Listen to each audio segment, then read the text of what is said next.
Okey, Tuan Sri Mailun. Yes, Tuan Sri. Saya tak sempat. Ada orang ni dia tanya saya tak sempat nak ke pejabat Tuan Okey. untuk mendapatkan konsultasi. Okey. Boleh ke saya konsult dengan Tuan secara online?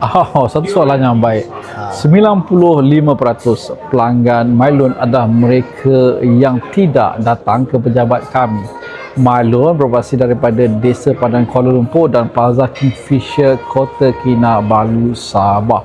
Jadinya untuk anda datang ke pejabat kami semata-mata untuk kami bacakan kredit report, hantar dokumen anda, sangat tidak perlu. Dan saya tahu yang ramai di kalangan anda dah tengok video saya, dan kalau anda nak datang pun mungkin sebab anda tak percaya kepada satu agensi itu, tuan-tuan, untuk menyerahkan anda punya dokumen-dokumen. Tapi tuan-tuan, saya percaya kebanyakan orang memang dah tahu tentang Mailun, dah tahu kewujudan saya, dah tahu kewujudan pejabat saya.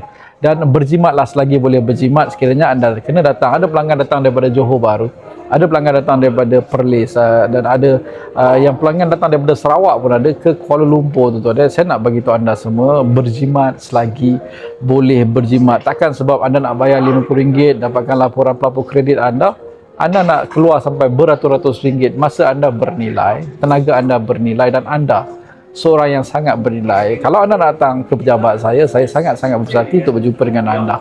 Tetapi jangan risau, kalau anda tak datang pejabat pun boleh untuk kami dapatkan laporan pelapor kredit, memberi konsultasi ataupun mendapatkan dana daripada bank, koperasi dan agensi kerajaan.